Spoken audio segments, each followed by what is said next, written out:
You are standing in front of a mirror right now, and you are looking at someone who is financially stuck. Maybe you are 32 years old with a solid-sounding salary, but your net worth is sitting at $23,000. Maybe you are 41 with a mortgage you can barely breathe under, 2 car payments, and a 401k balance that hasn't moved in 2 years because you stopped contributing when things got tight. Maybe you are 50, and the math you are running in your head at night, quietly, while everyone else is asleep, is telling you something you don't want to say out loud. Here is the number that should wake every single one of you up. The median net worth of an American in their 30s, right now, in 2026, is $23,093. Not the average, the median. That means half of all Americans in their 30s have less than $23,000 to their name after accounting for everything they owe. The median for people in their 40s? $68,698. And in their 50s, when most people are supposed to be approaching the finish line of their financial lives with some kind of dignity, it is $180,227. Meanwhile, inflation just printed at 3.8% for the 12 months ending April 2026, the fastest pace in nearly 3 years, driven by gas averaging $4.50 a gallon, beef prices up nearly 15% year over year, and shelter costs still grinding higher. Your real wages actually fell 0.3% over the last year. You are working harder, your paycheck is larger on paper, and you are losing ground in real terms every single month. This is not a personal failure. This is the system doing exactly what it was designed to do. And the answer is not to work harder inside that system. The answer is to blow it up and start over. This is the 10-year reset. Let me be very precise about what I mean by that, because I am not going to stand here and tell you to believe in yourself or cut out the lattes. That is not what this video is. What I am going to show you today is a sequenced, financially grounded framework built on real numbers, real market data, and a real understanding of how wealth actually compounds for rebuilding your entire financial life from the ground floor over the next 10 years. If you start this process in 2026, you will not be where you are today in 2036. That is not motivation. That is mathematics. Let's work. Part 1. Why incremental progress is failing you. Here is the lie that the financial establishment has been selling the American middle class for 40 years. Save 15% of your income. Max your 401k. Diversify into index funds. Be patient. Retire at 65. That advice worked in a world where the dollar held its purchasing power, where your employer pension covered the gap, where your $120,000 house became worth $400,000 over 30 years without you doing a single thing. It worked in a world where inflation averaged under 2% and the cost of healthcare, education, and housing grew slowly enough that a steady salary could keep pace. That world is gone. In 2026, you are navigating an economy where the cost of a typical first home hit levels that push the average age of a first-time homebuyer to 40. That was the median first-time homebuyer age as of the end of 2025, according to the National Association of Realtors. Not 28, not 32, 40. Where, if you are in your 30s and following conventional financial advice, saving 10% of a $75,000 salary, fully invested in an S&P 500 index fund, you are building wealth at the same speed that inflation, taxes, and lifestyle drift are consuming it. You are running on a treadmill set to the exact speed you are walking. And here is the problem with incremental progress in an environment like this. Incremental progress depends on a stable baseline.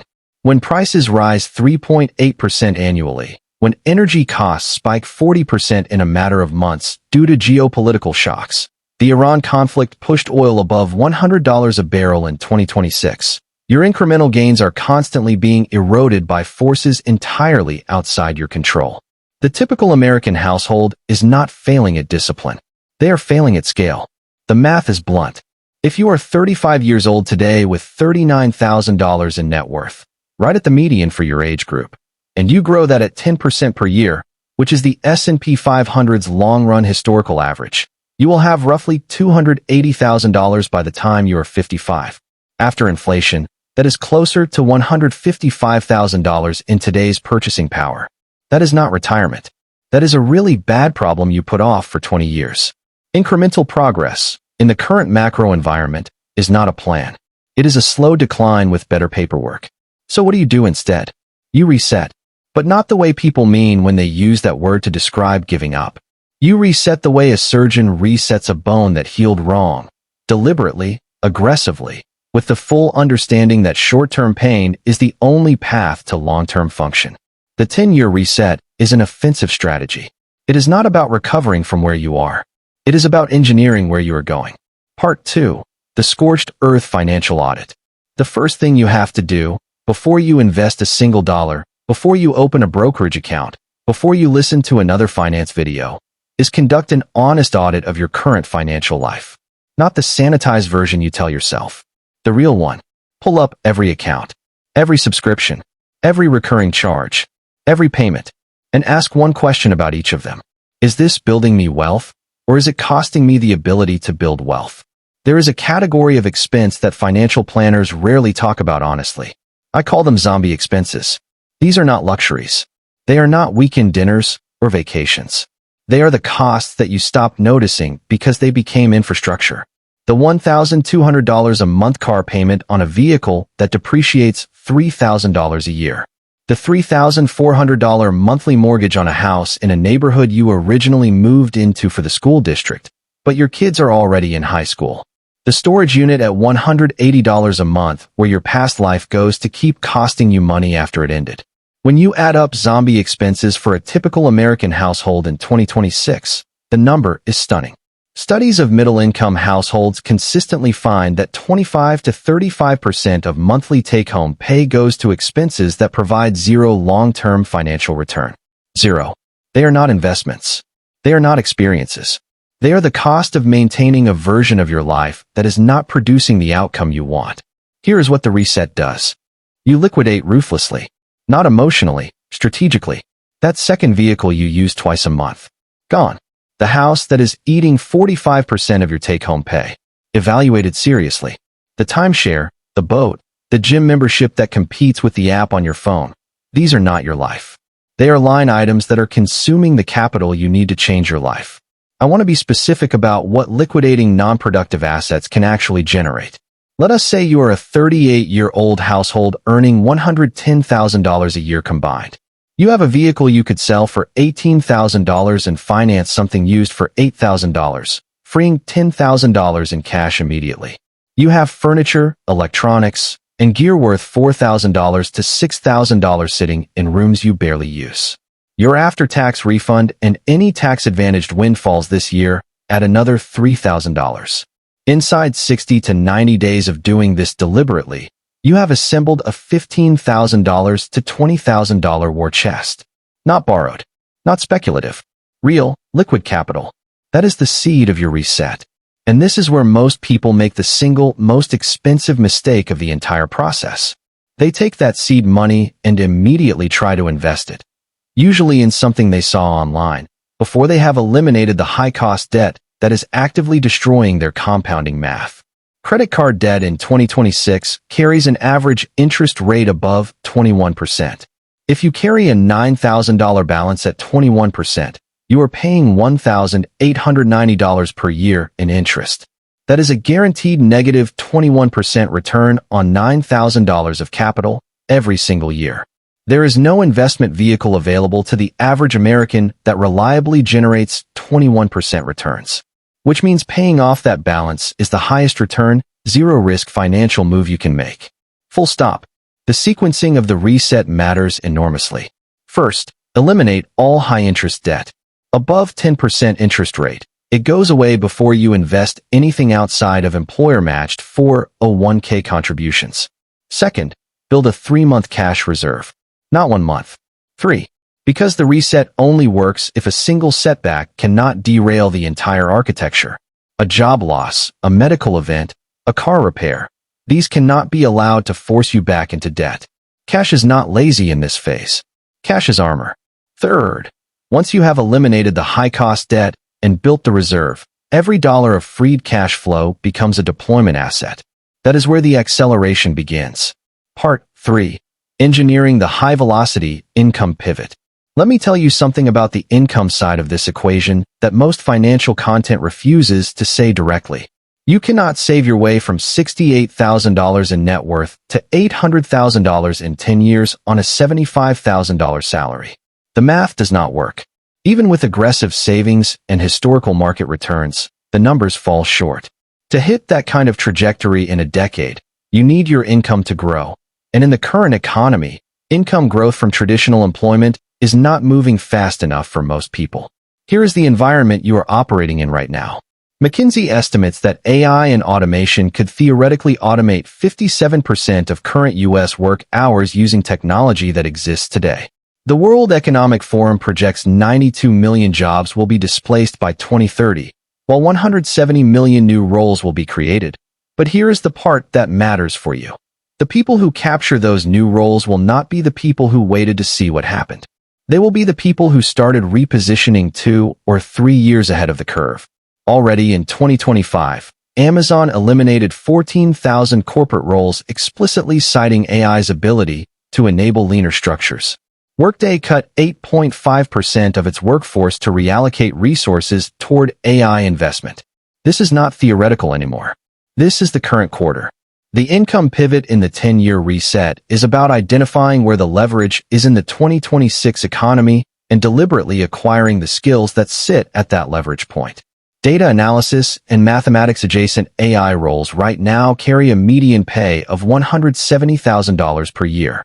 Cybersecurity information security roles are projected to grow 32% through 2032.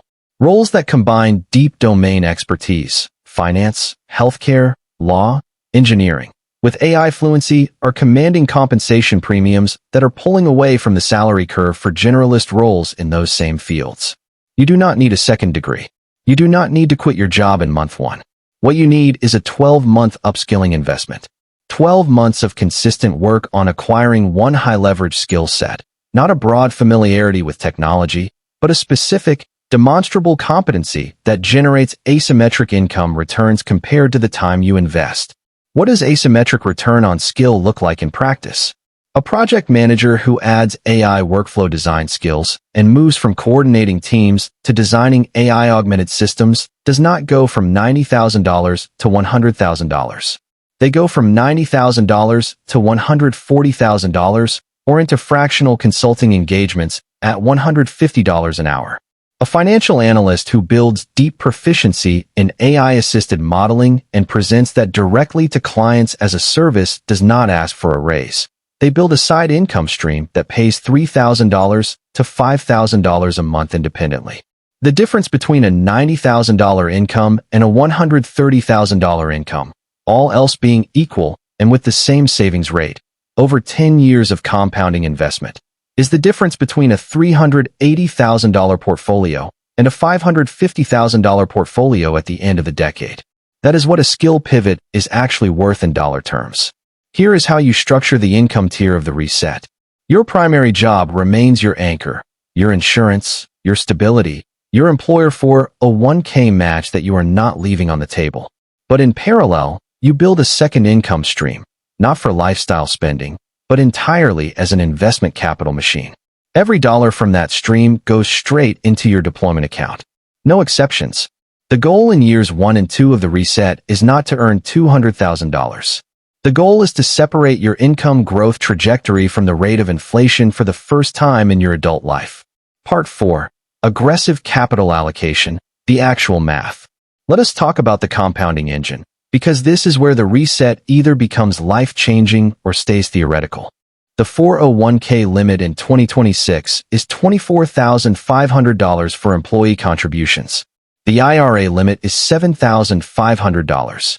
If you are 50 or older, you can contribute up to $32,500 to your 401k and $8,600 to an IRA. That is $32,000 per year in tax-advantaged space for most working adults, $40,000 plus for those over 50. And according to current data, only 14% of Americans with a 401k actually hit the annual contribution limit. That means 86% of people are leaving their most powerful legal tax shelter partially empty every single year. Now let me show you what aggressive allocation actually produces over 10 years, using real numbers. Scenario 1. The average American.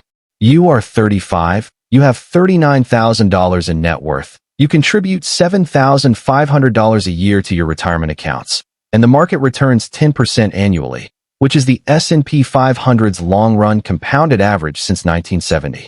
In 10 years, at 45, you have approximately $158,000 in invested assets. That is better than the median, but it is not wealth. It does not give you options. It does not let you retire or walk away from a job you hate or weather a serious financial shock without taking on new debt. Scenario 2, the reset. Same person, same market returns. But after executing the audit, eliminating the zombie expenses, and pivoting to a higher income trajectory by year 2, you are now deploying $24,500 per year into tax-advantaged accounts and an additional $1,000 per month into a taxable brokerage account. That is $36,500 per year working for you consistently. The initial $39,000 in net worth grows alongside those contributions at 10%. By year 10, your invested asset base approaches $680,000. That is not a small difference. That is the difference between financial mediocrity and genuine optionality. Between working because you want to and working because you have to. Now here is the part that people talk about but rarely quantify. The nonlinear explosion that happens in years 7 through 10 of a compounding strategy. If you start 2026 with $0 and deploy $3,000 a month, which the reset architecture is designed to make achievable by year 2 for a household earning above $100,000, here is the year-by-year shape of that growth at a conservative 8% annual return. End of year 1, $37,500. End of year 2, $79,000. End of year 3, $124,000. End of year 4, $173,000. End of year 5, $227,000. End of year 6, $285,000. End of year 7, $348,000. End of year 8, $416,000. End of year 9, $490,000. End of year 10, $569,000. Look at the shape of that curve. In the first 5 years, you accumulate $227,000. In the last 5 years, the same time period, the same contributions, you add another $342,000. The final 3 years alone account for more growth than the entire first 6 years combined. This is not magic. This is what compound interest actually looks like when you stop interrupting it. And this brings me to something that almost every financial video gets wrong. The question is not which asset to invest in. The question is whether you can stay invested long enough for the math to do what the math will inevitably do. The average investor, according to Dalbar's historical research, consistently underperforms the S&P 500 index by roughly 3 to 4 percentage points per year over long periods. Not because they picked bad stocks, because they panicked during downturns, sold at the worst possible moment, and bought back in after the recovery had already happened. They let their emotions do what emotions do. For the 10-year reset to work, you need a structure that removes emotional decision-making from the equation entirely. That means automation. Your 401k contribution is automatic from every paycheck. It leaves your account before you ever see it. Your taxable brokerage contribution is on an automatic monthly transfer, scheduled and forgotten. You invest in low-cost index funds, specifically those tracking the total U.S. market or the S&P 500, with expense ratios below 0.1%, because a 1% annual fee on a $500,000 portfolio is $5,000 per year that goes to a fund manager and not to your retirement. What about concentrating into individual stocks? I want to be precise here, because I see a lot of content encouraging people to take concentrated positions in individual companies as a shortcut to faster wealth. Concentrated positions can work. They can also destroy a decade of disciplined savings in a single earnings report. If you have fully maxed your tax-advantaged accounts and you have a genuine expertise edge in a specific sector, not a Twitter thesis, not a Reddit thread, but a real, informed, sustained analytical advantage, then allocating 5 to 10% of your investable assets to a concentrated high-conviction position is reasonable. If you do not have that edge, and most people do not, the S&P 500 index is not a consolation prize. The S&P 500 compounded at 14.8% annually for the 10 years ending December 2025. That is not a vehicle for slow wealth. That is a generational wealth machine, if you stay in it long enough and fund it aggressively enough. Part 5. The compound decade. What year 10 actually looks like. Let me close this out by being very specific about what a completed reset looks like, because the numbers at the end of 10 years are not the most important thing. The architecture you have built is. If you have executed this correctly, if you have eliminated the debt drag, pivoted your income trajectory, and deployed capital consistently for a decade, here is what you have at the end of 2036 that you do not have today. You have a paid-off or near-paid-off high-interest debt position. You have 3 to 6 months of living expenses and liquid savings. You have a tax-advantaged account balance that has been compounding for a full decade with maximum or near-maximum contributions. You have a second income stream that exists independently of your primary employer's decision-making, meaning your financial life is no longer a single point of failure. And you have something that is harder to quantify, but more valuable than all of it. The psychological reality of not being trapped. The ability to walk into your boss's office and say no to something you disagree with, not because you want conflict, but because you are not financially desperate. The ability to take a calculated career risk, start something, pivot into something, walk away from something, because your monthly baseline expenses are covered by assets that work while you sleep. That is what the reset is actually producing. Not just a number in a brokerage account. A qualitatively different relationship with risk, with time, with choice. Here is the one thing I need to leave you with, and I want you to really hear this. The people who will look back at 2026 as the year everything changed for them are not the people who had the most money or the best starting conditions. They are the people who were honest enough to acknowledge that the current path was not working and decisive enough to do something structurally different about it. You are not starting over. You are starting correctly. The reset is not a desperate move. It is the most rational, offensive financial decision available to you in the environment you are actually living in right now. The data says the median 40-year-old has less than $69,000 in net worth. The data also says that the S&P 500 turned every $1,000 invested in 2016 into roughly $4,200 by the end of 2025. Both of those facts are true at the same time. The question is simply which side of that story you intend to be on 10 years from now. Start the audit this week. Not next month. Not after the next paycheck. This week. If this framework gave you something real, hit that subscribe button, because the next video breaks down exactly how to build the second income stream in the AI economy, with the specific skills and the specific math for what it pays and how long it takes. I'll see you there.